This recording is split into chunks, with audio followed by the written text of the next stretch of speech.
खास संदेश है वो किस चीज पर है।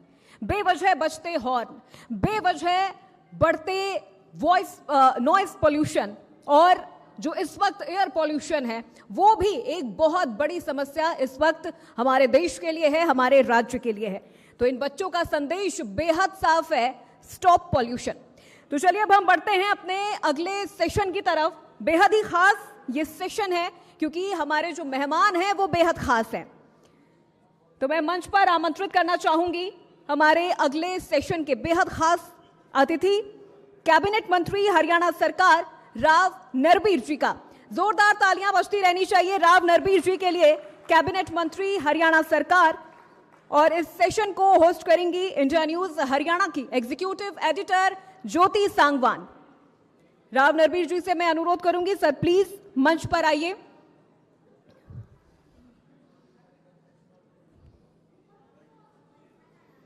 और इस सेशन को आगे बढ़ाएंगी इंडिया न्यूज हरियाणा की एग्जीक्यूटिव एडिटर ज्योति सांगवान।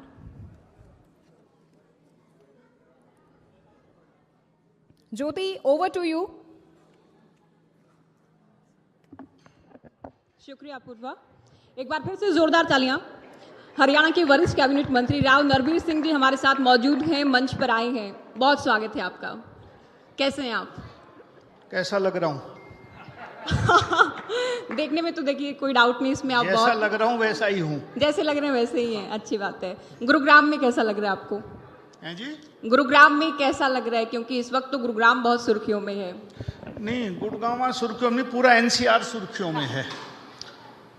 और ये मेरी खुशकिस्मती कहिए कि भाई मुझे पर्यावरण का महकमा भी मिला है।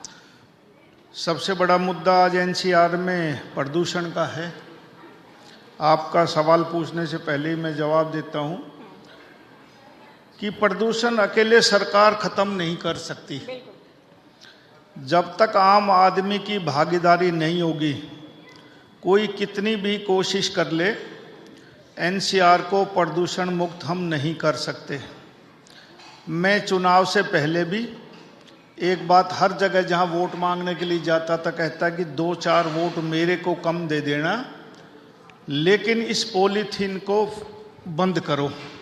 और 2013 से बीजेपी की सरकार आने से पहले कांग्रेस शासनकाल में हरियाणा में सिंगल यूज प्लास्टिक पॉलीथीन ये बनना और बिकना बैन है सरकारी तौर पर।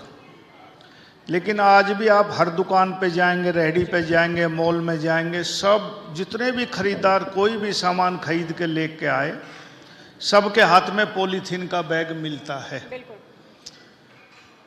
पॉलीथीन का बैग फिर वो जाता कहाँ है? घर में जो हमारी माताएं बहनें जो घर का काम करती हैं, जो पैसे वाले संपन्न लोग उनके घर में मेड काम करती हैं, वो झाड़ू लगा के उसको बाहर डाल देती हैं, डस्टबिन के डिब्बे में जाता है, शहर के एक इलाके में इकट्ठा हो जाता है। रात को उसमें कोई न कोई आदमी कहीं न कहीं, गुड़गांव में कम से कम 100 जगह आग लगती होगी। सबसे प्रदूषित हवा जो इसकी दूषित हवा है वो गुड़गांव को प्रदूषित करती है। दूसरा, यदि हम आग भी ना लगाएंगे, कुछ समझदार लोग इसको इकट्ठा करके कहीं भी किसी डंप कर देंगे, तो मुझे भी साइंटिस्टों ने बताया कि इसको एक छोटे से बैग को, पॉलीथीन को जो बिल्कुल पतला सा, इसको गलने में 450 साल लगेंगे। एक जनरेशन 25 साल में बदल जाती है। 18 पीढ़ियां निकल जाएंगी हमारी इस एक पॉलीथीन को बैग को गड़ाने में। तीसरा, कोई भी काम नहीं करेंगे तो हमारी माँ, बहन, बेटियां या मेड घर में पॉलीथीन का बैग लेके जाएंगे तो उसमें कटी हुई सब्जी, कोई पुराना सामान डाल के गांठ मार के डाल देंगी। वो 90% सीवर चौक का भी कारण ये पॉलीथीन का बैग बनता है। जो गुड़गांव में सीवर चौक हो रहे हैं ना, ये सीवर से नहीं, इस पॉलीथीन के बैग से ज़्यादा चौक हो रहे हैं। तो समस्या, जब तक आम आदमी जागरूक नहीं होगा तब तक पॉल्यूशन, मैं ये मानता हूँ एक मंत्री के नाते, एक आम आदमी के नाते, कि 40% पॉल्यूशन इस पॉलीथीन के बैग से होता है जो जलाने से धुआं होता है। मैं तो उस सरकार में भी मंत्री रहा हूँ जिसमें 96 में पहली कलम से हमने शराबबंदी लागू की थी, बंसीलाल जी की सरकार में। लेकिन 18-19 महीने के बाद हमने उसको वापस लेना पड़ा और शराबबंदी खोलनी पड़ी, क्योंकि आम जनता का सहयोग उसमें नहीं मिला। बहुत जरूरी है। आज भी कहता हूं, कि जब तक पॉलीथीन और इसका इस्तेमाल बंद नहीं होगा, और कारण भी हैं, लेकिन और एक मंच के माध्यम से कहना चाहता हूं, लोग कहते हैं कि पराली का धुआं है, पराली का धुआं है, किसानों के ऊपर बात थोपते हैं। पराली आज के दिन नहीं जल रही, वहां तो बिजाई हो चुकी। पराली अपने सीजन में बहुत कम जलना हो गया, और जलती भी है तो मुश्किल से 4% इफेक्ट पड़ता है उस पराली का। काफी कम हुई हैं घटनाएं। और पराली को लेकर तो देखिए सियासत तब भी ज्यादा थी जब अरविंद केजरीवाल दिल्ली के सीएम होते थे। आपने पोल्यूशन पर भी हम बहुत डिटेल में बात करेंगे राव साहब। आपने बंसीलाल सरकार का जिक्र किया, दर्शक जानते हैं, पूरा हरियाणा जानता है, राव नरबीर सिंह के नाम सबसे युवा मंत्री बनने का रिकॉर्ड है। युवा मंत्री बने, कई मुख्यमंत्रियों के साथ आपने कामकाज किया। आपके अलग अलग मुख्यमंत्रियों के साथ सफर की बात करें, वर्तमान में हरियाणा की सियासत को, हरियाणा की सरकार को आप कैसे देखते हैं? देखो, मुख्यमंत्री नायब सैनी जी 11वें मुख्यमंत्री हरियाणा प्रदेश के, और मेरा सौभाग्य रहा कि मैं 7वें चीफ मिनिस्टर की कैबिनेट में हूं। सभी मुख्यमंत्री, चाहे कोई मंत्री बने, सरपंच बने, अपने अपने समय में अच्छे काम करने की कोशिश करता है। वो अलग बात है, एक रेसलर हो, एक कोई वेट लिफ्टर हो, कोई 100 किलो वजन उठाता, कोई 50 उठा पाता, कोई 80 उठा पाता, कोई ज़्यादा उठा लेता है। वो अपनी अपनी क्षमता की बात है, सब अपने अपनी कोशिश पूरा करते हैं। सब मुख्यमंत्रियों से इस मुख्यमंत्री में एक फर्क है कि ये औरों से ज़्यादा मिलनसार और हंसमुख है। रात को आप 11 बजे भी टेलीफोन करोगे तो इसके नंबर पे तो ये खुद उठाएगा, आपका जवाब देगा। रात को कहीं से लौट के आएंगे तो घर में घुसते ही पूछते हैं कोई मिलने वाला तो नहीं है। हर आदमी से मिलेंगे, चाहे 50 खड़े हो, 30 खड़े हो, 100 खड़े हो, उसके बाद घर में जाता है। तो ये हर चीफ मिनिस्टर में मैंने खासियत अपने समय में नहीं देखी। ये पहला चीफ मिनिस्टर है जो बिना बुलाए भी कोई आ जाए। नहीं, पहले चीफ मिनिस्टर को घर में कोई घुस नहीं सकता था, बाहर से ही एंट्री नहीं होती थी, कोई अपना आप सीधी गाड़ी के अंदर जाके सो गया। ये 11 बजे भी आएगा तो इसके गेट पे आदमी खड़े पाएंगे, सबसे मिलके सोता है। कोशिश हर आदमी करता है, ये मुख्यमंत्री भी कर रहा है कोशिश, और मुझे लगता है कि हरियाणा की जनता ने इस बार कमाल किया। मैं आपके माध्यम से शुक्रिया अदा करता हूं कि हरियाणा प्रदेश में पहली बार, तीसरी बार किसी दल की सरकार लगातार बनाई हो, वो भारतीय जनता पार्टी है। और इसमें ज़्यादा योगदान पार्टी के साथ साथ नायब सैनी के चेहरे का भी है कि उसका हंसमुख चेहरे की वजह से भी जनता ने बहुत वोट दिया है। ये मेरा अपना आकलन है, कारण बहुत है, पार्टी ने भी बहुत काम किया। हाँ, ये एक बड़ा फैक्टर है। लेकिन मैं जो अपना राजनीतिक तजुर्बा मानता हूँ वो ये है कि नायब सैनी जी का चेहरे की वजह से भी बहुत वोट मिली। एक काम करने वाला व्यक्ति है, अब काम करने का मौका मिला। वो चीफ मिनिस्टर तो पिछली योजना में बन गए थे, लेकिन बनने के दूसरे दिन, तीसरे दिन आचार संहिता लगी। फिर आचार संहिता खुली तो 3 महीने के बाद लोक विधानसभा की आचार संहिता लगी। 3 महीने में एक चीफ मिनिस्टर क्या काम कर सकता है? तो अब सरकार शुरू हुई है, 1 साल हुआ है, और 2026 का अब साल जो शुरू होगा, जितने भी काम पाइपलाइन में है वो सब बाहर आएंगे। क्योंकि राजतंत्र तो है नहीं, प्रजातंत्र है। कोई भी आदमी, जनता जो मांग करती है उसका एक प्रक्रिया होती है, उसका एस्टीमेट बनाते हैं, बजट सैंक्शन करते हैं, फिर उसका टेंडर लगता है, फिर उसका वर्क ऑर्डर होता है। कई बार वर्क ऑर्डर होने के बाद भी ठेकेदार भी टाइम लेता है काम शुरू करने का। और कई तो हमारे ठेकेदार ऐसे आ जाते हैं L1 की वजह से, जिसकी क्षमता नहीं होती काम करने की, वो काम को पेंडिंग छोड़ देते हैं और टेंडर कैंसिल करने में बहुत दिन लगते हैं। उसकी एक प्रक्रिया लंबी है। और प्रजातंत्र में कोर्ट भी है, न्यायाधीश भी स्टे दे देते हैं, तो थोड़ी थोड़ी दिक्कत सरकार चलाने में भी आती है, काम करने में भी आती है। आपकी अच्छी बात ये है कि आप जो दिक्कतें आती हैं उनको मान लेते हैं, आप केवल दावे नहीं करते हैं। जैसे गुरुग्राम को लेकर भी आपने कहा कि 10 साल मेरी उम्र कम हो गई है। केंद्रीय मंत्री नितिन गडकरी भी कहते हैं कि वो दिल्ली में जब ज्यादा हो गई, वो तो परमात्मा के हाथ में, कितनी कम हुई कितनी ज्यादा हुई। पर मैं ये कह सकता हूँ कि मैं और जी सकता था कि यदि पर्यावरण ठीक होता। तो मैं अभी बिहार होकर आया हूँ चुनाव में, और मधुबनी में था, नेपाल के नजदीक है। वहां का AQI कुल 15 था। बिहार को मैं अपने नजरों में बैकवर्ड मानता था। 2015 के चुनाव में भी मैं वहां रह के आया था, सड़कें टूटी हुई थी। लेकिन इस बार एक अलग चीज देखी कि गांव की एक भी सड़क हरियाणा से खराब नहीं थी, सब सड़कें ठीक थी। गांव में 22 से 24 घंटा बिजली मिलती है। तो एक बड़ा जो लोगों ने फैसला दिया ना कि इतनी सीटें दी, वो काम की दी है, ये नहीं कि वैसे ही दे दी कि कर दिया। और ये जो कांग्रेस वाले एक वोट चोरी का लगाते हैं, ये जनता के ऊपर आरोप है, ये बीजेपी पे नहीं लगा रहे, ये लोगों के वोट पे चोरी का इल्जाम लगा के ये लोगों को बुरा बता रहे कि आप लोगों ने चोरी कर ली। अरे मेरे अपने हाथ से वोट में चोरी करता। मेरे यहाँ राहुल गांधी जी कह गए, दिल्ली में करी कहाँ प्रेस कॉन्फ्रेंस, शायद मैं बिहार था जब, कि 75,000 वोट बादशाहपुर में चोरी होगी। क्या मैं 75,000 वोट चोरी कर सकता हूँ? जनता बैठी है, कोई भी कैंडिडेट कर सकता है। कि 2 दिन बाद कप्तान अजय सिंह यादव का टेलीफोन आता, उसकी उसमें आता आपके न्यूज पे कोई से पे कि मेरे रेवाड़ी में 35,000 वोट चोरी होगी, क्योंकि हारा 32,000 से, यहाँ 60,000 से हारा तो 75,000। कांग्रेस का सभी प्रत्याशी जो जो चुनाव हारे, जितनी वोट से हारे 5-7 हजार फालतू बता देते हैं।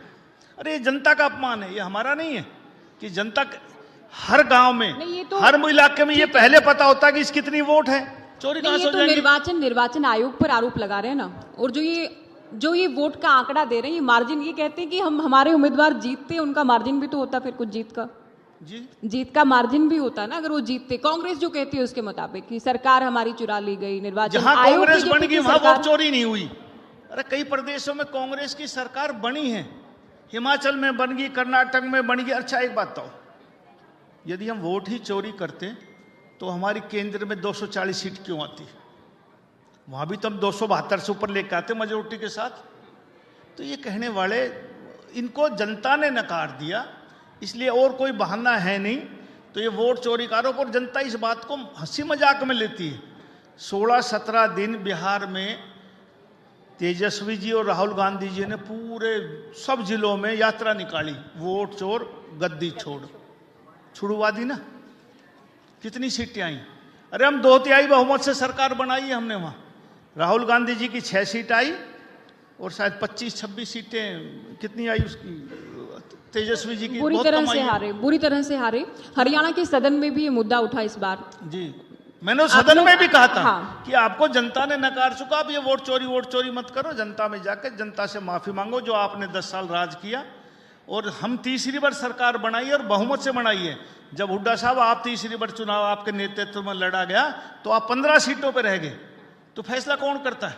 उस समय तो आप ही चीफ मिनिस्टर थे जब चुनाव हुआ 2014 में। वोट चोरी तो उस टाइम आपने नहीं कहा, और ना चोरी हुई थी। और मोदी जी पहली बार 2014 में प्रधानमंत्री बने जब कांग्रेस की सरकार थी, मोदी जी पूर्ण बहुमत से बने, तो फिर वोट चोरी कहां होगी? तो ये एक बहाना है जनता में। जनता की सही मुद्दों की आप आवाज उठाओ, और विपक्ष यदि मजबूत होगा तो सत्ता पक्ष भी कंट्रोल में चलेगा। और प्रजातंत्र में विपक्ष का अच्छे मुद्दे उठाना और सच्चे मुद्दे उठाना और जनता की हक की आवाज लड़ाना, उसमें सबसे अच्छा काम मैं मानता हूँ। वोट चोरी पर चर्चा जो हो रही थी उसको लेकर भी विपक्ष ने कहा कि हरियाणा की विधानसभा में चर्चा क्यों हो, क्या यहाँ प्रस्ताव लाया जा सकता है, तमाम तरह की बातें। वंदे मातरम को लेकर भी हमने खूब देखा कि इस तरह से नारेबाजी हुई, नेम किए गए कुछ विधायक, तो खूब हंगामेदार रहा इस बार का सत्र। आप एक बात बताइए, ये अविश्वास प्रस्ताव लाने का हरियाणा की जनता क्या कहेगी? मैंने अपने राजनीतिक जीवन में ऐसा नहीं देखा कि एक पार्टी की सरकार बहुमत में हो और 14 महीने में अविश्वास प्रस्ताव लाए। मैंने विधानसभा में भी कहा, मैं एक सीनियर नाम नहीं लूंगा, सीनियर लीडर कांग्रेस के बात करी, मैंने कहा भाई तुम ये अविश्वास प्रस्ताव लाए क्यों? तो उसने कहा कम से कम बोलने का तो मौका मिलेगा 15-20 मिनट सदन में। अरे बोलने के लिए यार वैसे बोल लेते अविश्वास प्रस्ताव लाकर, फिर अविश्वास प्रस्ताव पे बहस भी नहीं हुई, पूरी बहस करवा के वे चले गए, वोटिंग भी नहीं हुई, वोटिंग से पहले निकल गए। ये जनता के साथ क्या कर रहे हैं? आप असली मुद्दों पे आते तो जनता को कम से कम जवाब देते, कहते अविश्वास प्रस्ताव किस बात का अविश्वास प्रस्ताव? भाई 2-3 दलों की सरकार हो, चलो मैं मानता हूं अंदर खाने किसी की सेटिंग हो रही होगी, भाई हम साथ छोड़ जाएंगे सदन में, सरकार गिर जाएगी। अरे ये तो पूर्ण बहुमत की सरकार है। अब तो विधानसभा में जिस पार्टी का है, चाहे वो उस पार्टी से नाराज भी हो विधायक, यदि सदन में विश्वास जताएगा तो उसको पार्टी के हक में हाथ खड़ा करना पड़ेगा, वरना उसकी सदस्यता चली जाएगी। राव साहब, विपक्षी कह रहा था कि हम आईना दिखा रहे हैं सरकार को, क्योंकि जन सरोकार के काम नहीं हो रहे हैं, जन भावना के खिलाफ है सरकार, और मुद्दों पर चर्चा वाला बात भी अपने आप में वैलिड है कि समय मिल जाता है विपक्ष को। जनता की भावनाओं के खिलाफ सरकार है, जनता ने ही तो सरकार बनाई है, भावना के खिलाफ। और भावना तो 5 साल के बाद जनता ही बताएगी कि हमें 14 महीने के लिए सरकार बनाई है क्या जनता ने 5 साल का मैंडेट दिया है। 5 साल के बाद ही जनता का फैसला कर सकती है कि हमने गलती करी थी सरकार बना के, या हमने अच्छा काम किया था। 14 महीने में किसी का अधिकार नहीं है कि आप मैंडेट को बदल दो कि जनता आपसे खिलाफ है। और कांग्रेस वाले ये कहने वाले कौन है कि जनता आपके खिलाफ है?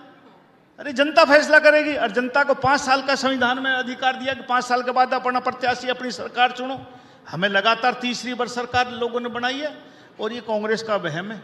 ये 37 आए, 17 पे रह जाएंगे विधानसभा का, आपके आगे भी बस यही कर्म करते रहो जो ये कर रहे हैं। आपने सदन में कहा कि सीएम यूं ही मुस्कुराते रहेंगे, विपक्ष खत्म हो जाएगा। हाँ, सीएम की मुस्कुराहट ही इस बार सत्ता में बहुत लोगों को लाई, और इसकी मुस्कुराहट ही अगली बार कांग्रेस को 17 पे ले आएगी, ये मैं कह रहा हूँ। आपने विपक्ष को लेकर कहा कि आप लोग यूं ही करते रहेंगे, खत्म हो जाएंगे। आपका एक बयान भी हुआ कि ये जो जाट जाट जाट जाट करते रहे, हाँ, इन बातों ने भी बहुत मदद की। आपके इस इंडिया न्यूज ने बहुत चलाया। आपकी एक खासियत है, आज तो मैं पूछ के आया था बाहर से कि लाइव चल रहा है क्या, बोला हाँ, मगर आज आगे तुम फंस गए, अब तो कट नहीं सकता। आप लोग क्लिप कर देते उसको काट काट के। मैं आज सीधे कह रहा हूं जनता से, जेपी दलाल जी का स्वागत है। एक जाट भाई और आ गया। मैंने पातली गांव में मैं गया, जाटों का गांव है।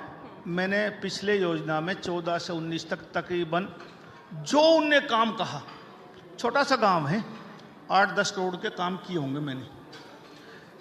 ऐसे मैंने दौलताबाद की कही कि मैंने 15 करोड़ रुपए पिछली योजना में लगाए। मैं वहां तो वोट कहा शायद 300-400, 164 वोट आई थी। बाद में मेरे गांव वालों ने बताया भाई 300 ना थी, 164 दी थी।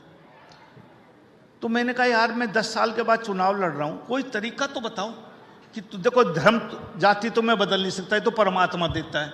कोई गंगा जल के छींटे मार दो मेरे, मैं जाट बन जाऊं, या कोई तो पैमाना होगा राजनीति में। भाई आज गांव का तुम, जब तो राकेश भाई खड़ा था, इनने कह दी, मैंने कहा ठीक है गांव का आदमी खड़ा होता है तो गांव की सहानुभूति होती है। हमारा पंचायती फैसला होता है गांव के खिलाफ, जो खिलाफ मन से भी है ना वो भी नहीं दे पाता। आप तो उस समाज से ताल्लुकात रखती हो। दोबारा मैं चुनाव लड़ा नहीं, राकेश भाई एमएलए बन गया। तिबारा भाई राकेश की डेथ होगी लोकसभा के चुनाव वाले दिन, और मैं गया तो न बोले जी हमारे गांव वाली खड़ी है। तो मैंने कहा अगली बार छोरा तैयार हो जाएगा, तो भाई खड़ा तो वो भी होगा, राजनीतिक परिवार हो गया तो खड़ा होगा। तो भाई राजनीति में मुझे बताओ कि मुझे कैसे वोट दोगे? भाई मैं कोई बाबा जी तो हूं नहीं, भाई राजनीति का आदमी, वोट तो मांगने आऊंगा। भाई कोई काम का पैमाना बताओ, कोई और पैमाना बताओ। सारी मैं मांगता भी नहीं, अरे इतने हिस्से सिद्धि की वोट तो दो, जितना मैं काम करता हूं उतनी वोट तो दे दो। तो इसमें मैंने क्या अपमान कर दिया? मैं तो पूछ के आया हूं भाई, तुम जाट बिरादरी के भाई हो। आपने अपना उत्तर दिया, और हाँ। 2-3 बातें मैं अब कह लूं, क्योंकि आपने कहा कि हमने एक चंक दिखाया। मैं क्योंकि मीडिया की स्टूडेंट हूं, और मीडिया में हमें पढ़ाया जाता है कि इंसान को अगर कुत्ता काटे ये खबर नहीं है, कुत्ते को इंसान काटे ये खबर है। आप पूरे भाषण में क्या कह रहे हैं वो खबर नहीं है, लेकिन आपने कुछ ऐसा बयान दिया जो सुर्खियों में आया, जिसको लेकर कोई विवाद हुआ, वो चंक तो हम दिखाएंगे। देखिए नहीं, और उसके बाद हमने आपको इनवाइट किया है, एक शब्द बताता आपको लाइव हम सुना रहे हैं मंच पर। तो ऐसा नहीं कि हम हरियाणा का नंबर 1 चैनल है, हम पूरा दिन दिखाते हैं सभी। रोको मत जाने दो, एक शब्द है, रोको मत जाने दो। हाँ, रोको मत जाने दो, रोको मत जाने दो। हाँ, उससे भी पूरा बदल के ना आप उसको क्लिप दिखाते हो, ये बोल रही है। अरे मेरे पूरे भाषण को आप दिखा दो, मुझे कोई आपत्ति नहीं। आपने तो मुझे ऐसा विलेन बना दिया जैसे मैं प्रॉपर जाट जाति के खिलाफ। आपको आमंत्रित किया कि आप अपनी बात रखें, और लाइव दिखा रहे हैं। देखिए हम आपसे ही तो पूछ रहे हैं हम, क्योंकि हम नहीं कह रहे, विरोधी भी बहुत बार फिर ये कह देते हैं। बीजेपी के कुछ नेताओं को लेकर भी होता है कि इस तरह के बयान क्यों आ रहे हैं, बयान देने की क्या जरूरत है। उधर कांग्रेस ये कह रही, अगर आपने काम करवाया भी तो क्या कोई भी नेता ये सोचकर काम करवाता है कि अगर इस गांव में काम हुआ तो वोट मिलेंगे काम के बदले में? हाँ, ये गारंटी होती है। राजनीति में हम कोई बाबा जी नहीं है। मैं चाहता हूं कि लोग मुझे काम के आधार पर वोट दे, बिरादरी के आधार पर ना दे। मेरा यही तो गलती है कि मैं जाट बिरादरी में पैदा नहीं हुआ। ये कोई क्राइटेरिया नहीं, कोई भी सरपंच, कोई भी पंच और कोई भी एमएलए एमपी एक बिरादरी से नहीं बन सकता। 36 बिरादरी के वोट से बनता है, और जो राजनीति आदमी है वो वोट की इच्छा जरूर करता है। तो यदि हम काम करेंगे तो वोट का हमारा अधिकार है, और सारी वोट मैं मांगता भी नहीं। मैं तो ये कहता हूं जो जितना काम किया उतनी तो वोट कम से कम थोड़ी बहुत तो मुझे भी दो। नहीं, आप इसमें गलती कैसे मान रहे हैं? आप 4 बार विधायक बने, चारों बार आप तो कहते हैं सौभाग्य है मेरा, 4 बार मंत्री बने आप। 4 बार मंत्री बने तो इनकी कह रहा हूं, जिनको काम किया उससे मेरा अधिकार है, मैं वोट मांगू और उनसे कहूं। और जब अपना होता उसी पर आरोप प्रत्यारोप लगते हैं, उसी को उल्हाना दिया जाता है। जातिगत बयान देना ठीक है ना? ठीक नहीं, लेकिन अपने लोगों के बीच में कहना कि भाई तुम मुझे वोट क्यों नहीं दे रहे, मैं इसको ठीक मानता हूं। कि कोई तरीका बताओ मैं इस योजना में वो ठीक करूं। हो सकता है मुझसे कोई गलती हो रही हो कि भाई ऐसे मेरे से मानोगे, तो मैं वो उनसे पूछता हूं, मैं तो पूछ के ही वहां भी आया था, भाई तुम तरीका बता दो कि भाई मैं कितने और काम करूं, क्या करूं। मैं पहला विधायक हूं हरियाणा में जो मैंने 6 महीना पहले अपने सारे पंच सरपंच बुला के और मैंने सबके हाथ उठवा दिए। मेरा विधानसभा जिंदा है, पूछ लेना कि कोई काम बाकी हो तुम्हारा बताओ, सबने हाथ उठा दिए, कोई काम बाकी नहीं। कोई ऐसा एमएलए होगा? और फिर वोट ना दे रहे। और वो तो उस साल तो मुझे टिकट ही नहीं मिली, मैं तो 10 साल के बाद वोट मांगने गया, 10 साल के बाद फिर वोट ना दी। तो ये ऐसा तो प्रजातंत्र में, राजनीति में तो कोई आदमी मंजूर नहीं करेगा। आपको लेकर ये भी कहा जाता है एक जाति के अधिकारी ऐसे होते हैं जिनको साथ आपकी ट्यूनिंग अच्छी नहीं रहती काम करने को लेकर, जाट समुदाय को लेकर। अधिकारियों के साथ बनती है आपकी? मेरी अधिकार सबके बनती है। हाँ, अब कई आदमी कहते हैं जाट को नहीं लगाता। वहां भी पातली में भी मैंने दोनों जाट अफसर खड़े कर दिए जिनकी शिकायत, तो दोनों ही जाट थे। मेरा बीडीओ जाट, मेरा बिजली बोर्ड का एसडीओ जाट, मेरा एक्शन जाट। इन्हें कहां तक भगाऊं? रहेंगे तो यही। अब ये तो भिवानी से भी गुड़गांव आ बैठा मेरा भाइयों, इन्हें कहां तक ताड़ू मैं? ये हम नहीं ताड़ने तैयार बैठे हैं। हाँ, तो ना ये तो रहेंगे, लेकिन जो आदमी काम करेगा उसका प्रोत्साहन करेंगे, उसको शाबाशी। आज भी गुड़गांव में 50% से ऊपर जाट अधिकारी बैठे हैं। ये बात नहीं है, जाटों में भी अच्छे हैं। मैं उन लोगों के खिलाफ हूं जो यहाँ शोषण करते हैं, काम नहीं करते। उन सब आदमियों के नरवीर सिंह खिलाफ था, खिलाफ रहेगा। मैं कहता हूं कि लोगों ने वोट दिया है, ये बाहर के आके लूट कब्जाली की तरह नहीं जाने देंगे। काम करो।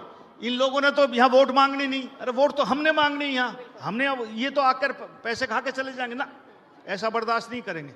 हमने वोट मांगनी, जनता की जवाबदेही हमारी है। और मैं मानता हूँ यदि कोई काम नहीं हुए तो नरवीर सिंह की गलती है, हम उतना ध्यान नहीं दे पा रहे। 2026 काम का है, जितनी पाइपलाइन में काम है।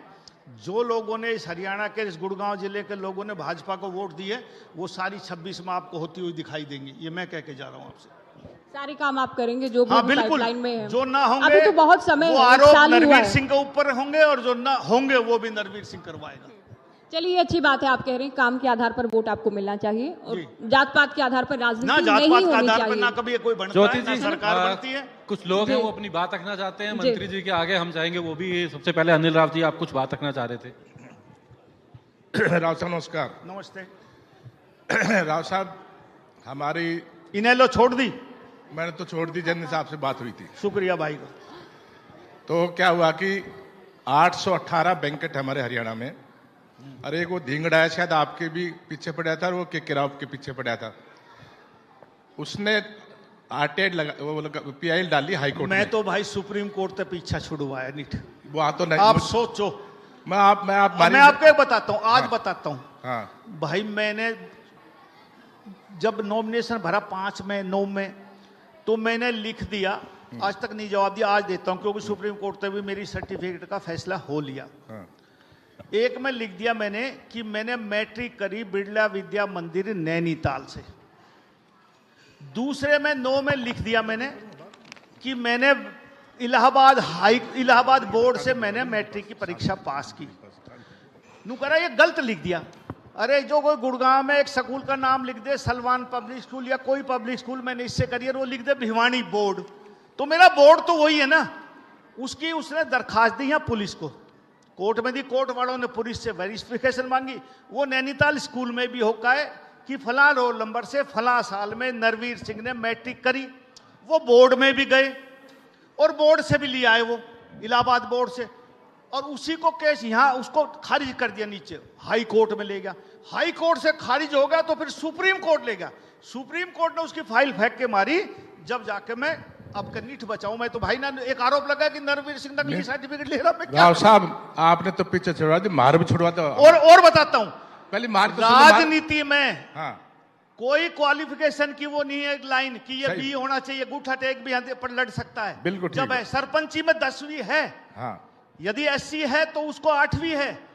एमएलए एमपी के लिए क्वालिफिकेशन की कोई गाइडलाइन नहीं है। जब भी मेरे ऊपर केस हुआ, बिल्कुल, और जो विरोधी दल थे बोला ये तो डिस्क्वालीफाई हो जाएगा, इसमें डिस्क्वालीफाई हो ही नहीं सकता। नहीं हो सकता, आप तो पीछे छुड़वा ले। मारे जो भाट जो लग रहा है ना, इसको तो एक सर्टिफिकेट देनी पड़ेगी। एमएलए एमपी को कोई सर्टिफिकेट की जरूरत ना है। सर जी, आपने हमारी मदद करी थी जब मनोहर लाल खट्टर जी सीएम थे, आप उस टाइम एमएलए नहीं थे। हाँ। रेस्ट हाउस के अंदर मैंने जब उनसे मिला था, जब आप थे नहीं, और उन्हें मेरी ढंग से बात मैंने सुन, ना होते हुए मदद करी, पीछे से करी थी जब आप इनेलो में थे, मैंने जब भी मदद करी। मैं तो ये भी लिख रखी है कि आपने मदद करी। हाँ, मैं आप भी मदद करूंगा, और पैसे भी दिए थे तुम्हें, दिए थे 11 लाख। हाँ। तो मेरी बात तो सुनो, मारे जैसे आप तो पीछे छुड़वा अरे ले, आप भी कर दूंगा, मारा पीछे छुड़वाओ आप। माइक पे क्यों? 24 मार्च को हाई कोर्ट में तारीख लगी हुई है, और उसने कह रखा है कि 818 बैंक्वेट हॉल सारे अवैध हैं, ना फायर सिस्टम है, ना एसटीपी है, ना पार्किंग है। एक मिनट प्लीज, 1 मिनट सुननी पड़ेगी सर, क्वेश्चन तो सुन लो हमारा, मेरे आप ही काम करोगे हमारा। उसने लगा दी हाई कोर्ट में पीआई, और हमारे किसी के पास शेलू नहीं है, ये मैंने यहाँ आपके सामने कह रहा हूँ, लाइव भी बोल रहा हूँ, कोई शेलू नहीं है। क्योंकि हम लड़ाई लड़ रहे थे आपके माध्यम से कि राजस्थान में जब बैंकेट चल सकते, दिल्ली में बैंकेट चल सकते बिना शेलू, तो हरियाणा में करोड़ों का नुकसान हो रहा है। आप मुख्यमंत्री जी हमसे पैसा लीजिए, नगर निगम लीजिए, और उन्हें बात माननी भी और मेरी जिम्मेदारी लगा दी। आपके माध्यम से कमिश्नर हसीजा से मिला, एक पूरी पॉलिसी बनाई सीटीपी पराशर जी ने मिला के, और वो पॉलिसी मैंने बाई मेल भी भेज दी, पर इन बिटवीन वो चला गया हाई कोर्ट में, और ये गाज गिरनी है। या पॉलिसी चेंज कर दो किसी ने राजस्थान की और उसके दिल्ली के दर्ज पे होश के, तो तारीख क्या है? भाई एक मिनट क्वेश्चन कर लेना अनिल जी, हाँ। हाई कोर्ट में तारीख क्या है? 24 मार्च। 24 मार्च। हाँ। आप 10 जनवरी से 15 जनवरी के बीच में आ जाना, बस ठीक मैं है। अधिकारी को बुला लूंगा। हाँ। और जो भी समाधान निकलेगा। हाँ। अरे विनोद कहाँ बैठा है? हाँ। देखो जो विनोद जी का विनोद था ही। हाँ, तुम दोनों आ जाइयो। अच्छा एक बार और सुन लो जी, मैं टेक्निकली बात, जैसे सुप्रीम कोर्ट से जीत के आए 900 मीटर में आज की डेट में 0 बैलेंस है। 900 मीटर में कोई तोड़फोड़ नहीं हो सकती। हाँ, सीएलयू लेनी पड़ेगी। मेरा एक रिक्वेस्ट है एज ए मंत्री आपसे कि थोड़े दिन बाद, जिस दिन मैं ऑर्डर हार गए ना, सबसे पहले भाट तोड़ना आएगा सारे बैंकेटों को, हम बंद भी कर लेंगे कि आपके कम्युनिटी सेंटर ही आपके अंडर है, भाट साहब के अंडर भी है, सरकार के अंडर है। किसी कम्युनिटी सेंटर के अंदर अगर एसटीपी हो, किसी कम्युनिटी सेंटर के अंदर फायर सिस्टम हो, किसी भी कम्युनिटी सेंटर के अंदर पार्किंग 50% हो, लेकिन सिर्फ उनके पास एक चीज है कि वो आपका सरकारी है, सरकार ने बना दिया सामुदायिक के अंदर। हमारे पास सारे सिस्टम है, केवल सीएलयू नहीं है। हाँ, सीएलयू नहीं। जुगाड़ बैठा दो सर, सीएलयू जरूरी है, और इसका भी कोई समाधान निकल सकेगा। मैं आज आपके बीच में कह के जाऊं कि मैं सब कुछ करवा दूंगा, ऐसा संभव नहीं है। आप आओ, बैठोगे, इसका कोई न कोई समाधान निकालने की कोशिश करूंगा। कुछ सरकार 2 कदम चलेगी, 2 कदम आप भी चलना। हाँ, तो कोई न कोई समाधान निकालेंगे। एक प्रश्न यहाँ से भी है, कर्नल साहब कुछ अपना सबसे पहले तो परिचय दीजिएगा अपनी बात। सर नमस्कार, मेरा नाम कर्नल के सिंह है। आपसे मैं सर 2014 से जुड़ा हुआ हूं, जब मैं प्रधान था अपने सेक्टर का। कौन सा सेक्टर था? सेक्टर 23 से मैडम के से पहले जी। एंड आपका पर्सनली मैं फैन भी हूं सर, बिकॉज आपने जो जिस ढंग से आप सॉल्यूशन देते हैं और जिस कॉन्फिडेंस से आप पब्लिक के दुविधाओं को एड्रेस करते हैं, we are really a fan of your sir. मेरा क्वेश्चन ये है सर, आप 900 मीटर की बात चली थी, 900 मीटर में सर 2 कॉलोनी है, एक तो सतगुरु फार्म है, सतगुरु एनक्लेव, और एक नोबल एनक्लेव है सर। यहाँ पे सर गवर्नमेंट ने आप ही के बल्कि आशीर्वाद से हमें पानी मिला और बिजली मिली हुई है सर। प्रॉब्लम यहाँ पे है सर कि बिजली तो मिली हुई है, लेकिन डिपार्टमेंट ने उसको 2 भाग में बांटा हुआ है कि एक तरफ तो डोमेस्टिक की बात करते हैं और एक तरफ वो कमर्शियल कनेक्शन की बात करते हैं। जनता चाहती है सर हमें जिस आपने मीटर दे दिया है, उस मीटर पे हमें डोमेस्टिक की बजाय कमर्शियल चार्ज कीजिए और कमर्शियल कनेक्शन भी हमें दिया जाए सर, ताकि क्यों आपको पता है सर, कोई भी अनऑथराइज कॉलोनी होगी, वहाँ पे एक दुकान भी होगी सर, मकान भी होंगे, हॉस्पिटल्स भी होंगे, स्कूल्स भी होंगे, तो वहाँ पे सर बड़ा 2 भांत हो रही है। काफ़ी लोग परेशान है इस बात से सर। सो आपसे रिक्वेस्ट है सर, नीरू जी आप इसके बाद आना कभी, ठीक है सर, बैठ के बुला लेगा अधिकारी, जो हो सकता है वो करूंगा सर। बिल्कुल ठीक है सर। दूसरा पॉइंट था हमारा सर, मैं सेक्टर 23 से मैं रहता हूँ सर। सर हमारी मार्केट नहीं है सर। आपने हुड्डा ने सर, जो हरियाणा अर्बन डेवलपमेंट अथॉरिटी है, HSVP ने हमें सर 23 की मार्केट दी हुई है sir. There is a district shopping centre है सर, जो कि 23 और 23A मार्केट का है, वो बिल्कुल नेग्लेक्टेड पड़ा है सर। सिर्फ कूड़ा के अलावा वहाँ पे कुछ नहीं है सर। लोगों ने अपनी लाइफ जीवन की पूरी इन्वेस्टमेंट कर रखी है, लेकिन हुड्डा या HSVP का उस तरफ ध्यान नहीं है सर। सेक्टर 23 है, इतना बड़ा सेक्टर है सर, हमारी अपनी खुद की मार्केट नहीं है। आपसे रिक्वेस्ट है सर, वो मार्केट भी हमें दिलाई जाए सर। मार्केट की वहाँ जगह छोड़ रखी है सर, पूरा डिस्ट्रिक्ट शॉपिंग सेंटर है बट नेग्लेक्टेड है सर। अच्छा ठीक, करेंगे इस बारे में। 23A में सर। कुछ और सवाल है अभी? और कोई सवाल? जैसे ही लोगों को पता चला कि राव नरवीर सिंह आ रहे हैं तो लोगों ने कहा हमें मैं सवाल एक- करने हैं। हमने कहा जरूर हम एक मंच जवाब देंगे। मैं देता हूं। गुड़गांव में अभी भाट साहब से आप सवाल पूछ रहे थे कि गुड़गांव में इंक्रोचमेंट बहुत है। जी बिल्कुल। गुड़गांव बढ़ता हुआ शहर है और एक सवाल किया गया था, ये एनक्रोचमेंट कब तक हटा दोगे? इसका जवाब भाटना कोई भी नहीं दे पाएगा।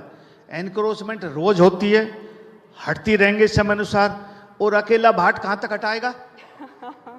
ये सब लोगों की जिम्मेवारी, जो आरडब्ल्यू है उनकी जिम्मेवारी है, चुने हुए काउंसलर की जिम्मेवारी है। और मैं तो अभी पुलिस प्रशासन की एक मीटिंग बुलाऊंगा। आरएस भाट डीटीपी इन्फोर्समेंट नोडल अधिकारी है गुड़गांव जिले का। गुड़गांव जिला बड़ा है, एक बार जहां साफ कर जाए उसके बाद यदि इंक्रोचमेंट होती है तो वहां का एसएचओ अपने टेरिटरी का जिम्मेवार होगा। यदि कोई होती है तो उसकी रिस्पॉन्सिबिलिटी होगी। ये कहां जाएगा अकेला? इसका काम है एक बार साफ करिए है। ये थानेदार वैसे मंथली लेते रहते हैं, ये क्यों नहीं हटाएंगे? इनकी जिम्मेवारी में अभी अगले आप महीने बड़ी मीटिंग बात कह करूंगा, रहे हैं कि इनकी थानेदार responsibility मंथली करेंगे। लेते हैं। आप ही बड़ी बात कह रहे हैं। हैं? थानेदार मंथली लेते रहते हैं। सभी लेते हैं, मेरे कहने से रुकता नहीं है। हाँ लेते हैं, मैं कह रहा हूँ। अरे देखिए, पूरा कैबिनेट मंत्री भ्रष्टाचार राव हम नहीं नरवीर खत्म सिंह कर पाए, बड़ी बात कह रहे हैं मंच इसने पर। हाईलाइट कर देना पूरा। नहीं नहीं, हाँ, आप ये तो मतलब आपने कह दिया है मैं राव जायज कह रहा साहब, हूँ, ये ये लेते तो हैं, आपकी करेंगे। अच्छी बात है। ये तो अच्छी बात है, आप साफ गोई से कह रहे हैं। हाँ मैं कह रहा हूँ, कोई अंदर पता सबको होता है, कोई एडमिट कर पाए तो अच्छी बात है, स्वीकार करना बड़ी बात पर है। इसने काट दी यार, चलेगी मत, अच्छा ना लगे। मंत्री जी आजकल गैंगस्टरों के ये तो अभी खिलाफ चल रहा था। मंत्री जी आजकल गैंगस्टरों के खिलाफ भी कार्रवाई कर रहे हैं, उस पर भी आप कुछ कहोगे क्या? क्योंकि बड़ा सरकार का काम है आम आदमियों की रक्षा करना, तो हमारी पूरी कोशिश है कि न्याय प्रक्रिया पूरी हो, गुंडे जेलों में जाएं। और अभी तो हरियाणा में बहुत गुंडे बच रहे हैं, कुछ तो जेपी दलाल के हल्के में पड़ रहे हैं, कुछ और पड़ रहे हैं भाई। और ज्यादातर ये जो है हमारे इलाके के नहीं, बाहर से आई और भूख है जो गुड़गांव में मिटती है, इनको सबको आहिस्ता आहिस्ता भगाने का ठीक है, इन प्रयास पर करूंगा। कार्रवाई होगी। राजेश नागर जी भी आ गए हैं, जोरदार तालियां इनके लिए। राजेश राव साहब, नागर जी का गुड़गांव की शीतला माता की धरती पर स्वागत बहुत करते हैं। स्वागत है। जी। राव नरवीर सिंह जी, एक आपका बयान था जो वायरल था, इसलिए हमने उस पर बात की। और भी कई मुद्दे हैं। अरावली का एक मुद्दा है जिसको लेकर विपक्ष बहुत सरकार को भी घेर रहा है कि सरकार मजबूती से विपक्ष पक्ष का रखे। काम है आलोचना करना। सुप्रीम कोर्ट ने फैसला किया है, अब एक कमेटी गठित की है, कमेटी अपना फैसला देगी। मैं इस चैनल के माध्यम से हरियाणा की जनता को ये विश्वास दिलाता हूं कि उनके हक हकूकों की और इस अरावली पर्वतमाला की कोई नुकसान नहीं होगा। हम सरकार में हैं, ये मतलब नहीं कि हम पहाड़ियों को बेच खाएं। पहले से ही हरियाणा में गुड़गांव जिले में, फरीदाबाद में, रेवाड़ी में बंद है। सिर्फ महेंद्रगढ़, चरखी दादरी और भिवानी में माइनिंग होती है, इससे ज़्यादा माइनिंग की कहीं ज़रूरत नहीं है। दिल्ली के नज़दीक है, राजस्थान से बहुत आता है, ये ज़्यादा फर्क राजस्थान पड़ेगा, हरियाणा में नहीं पड़ेगा। पर्यावरण के प्रति हम ज़्यादा विशेष चिंतित हैं।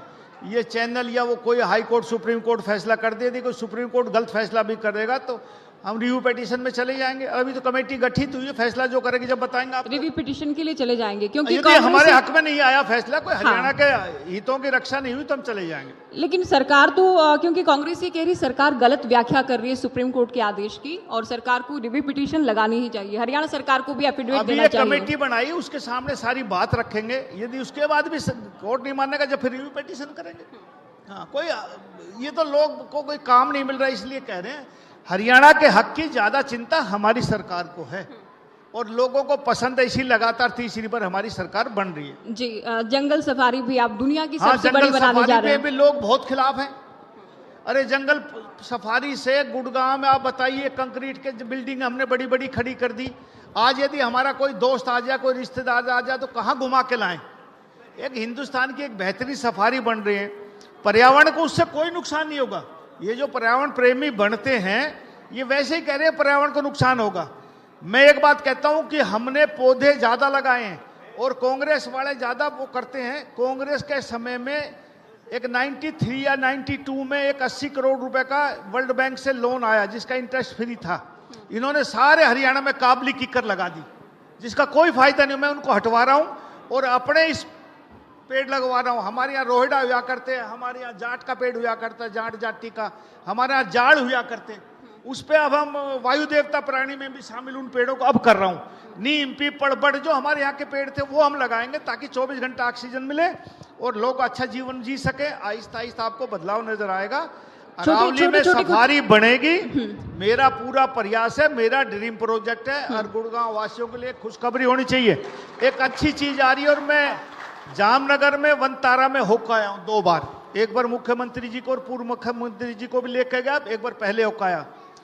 वहां देख के मुझे लगता है कि दुनिया में मैंने बहुत सफारी घूमा हूं और उससे अच्छी सफारी वो रेस्क्यू सेंटर है, बहुत अच्छा बनाया है। मैंने उनसे भी रिक्वेस्ट की डीपीआर आप तैयार कर दो, वे कोशिश कर रहे हैं। गुड़गांव में एक रमणीक स्थल बनेगा। आज भी हमारे यहाँ लेपर्ड ट्रेल एक रोड बोलते हैं, कभी आप देखना, मैंने 2015-16 में एज पीडब्ल्यूडी मिनिस्टर बनाई थी वो।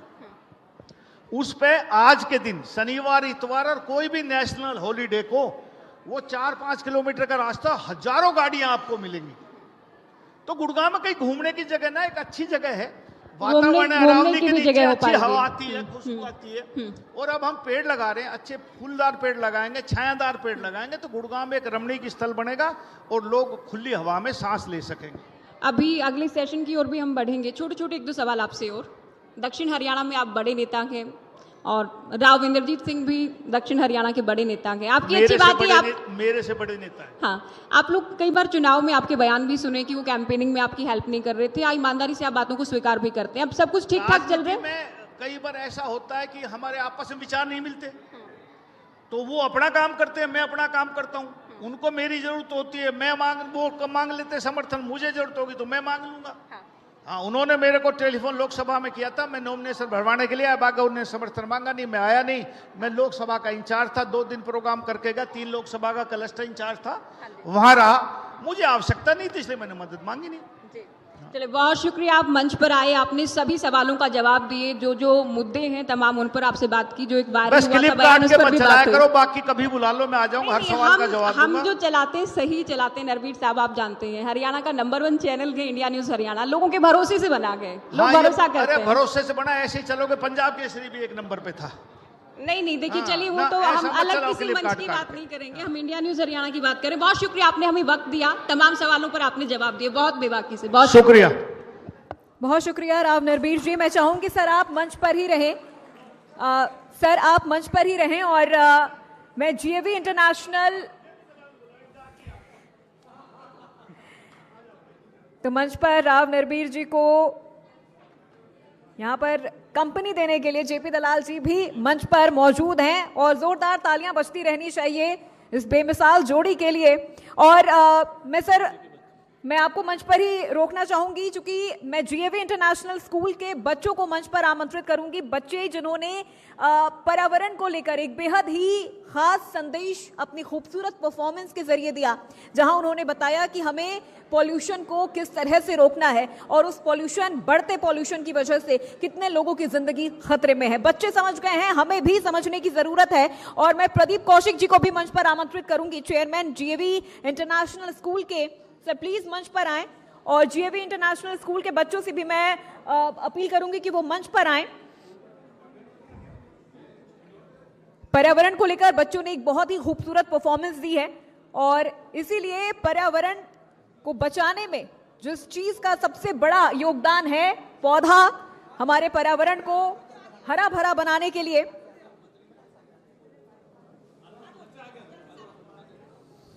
और मंच पर प्रदीप कौशिक जी भी, चेयरमैन जीएवी इंटरनेशनल स्कूल। और मंच पर हमारे 2 बेहद ही खास अतिथि राव नरबीर जी और जेपी दलाल जी।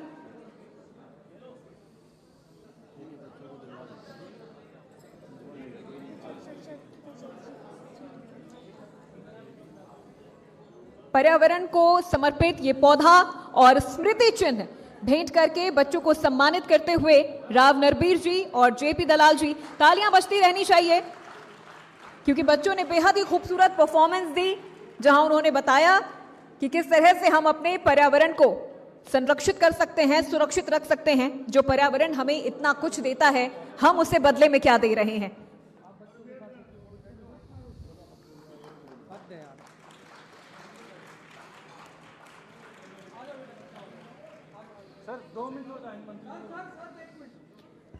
राव नरबीर जी से मैं अपील करूंगी कि सर थोड़ा सा और वक्त अपना हमें आप दें मंच पे। और मैं मंच पर आमंत्रित करना चाहूंगी चिराग नागपाल जी को ट्यूलिप से। सर मंच पर आइए और स्मृति चिन्ह देकर राव नरबीर जी और जेपी दलाल जी सम्मानित करते हुए चिराग नागपाल जी,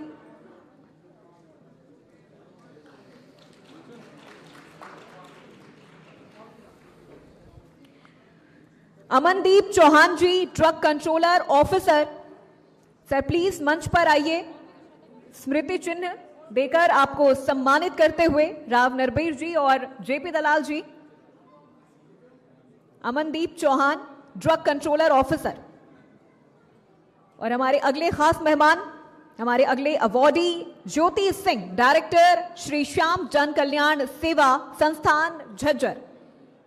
ज्योति सिंह जी से मैं अनुरोध करूंगी कि मैम प्लीज मंच पर आइए स्मृति चिन्ह देकर राव नरबीर जी और जेपी दलाल जी सम्मानित करते हुए। Jas Kalra ji, president the Earth Saviours foundation.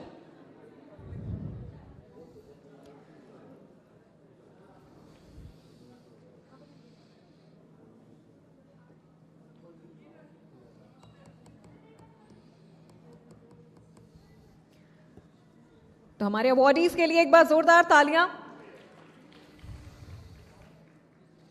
जस Kalra ji, president the Earth Saviours foundation.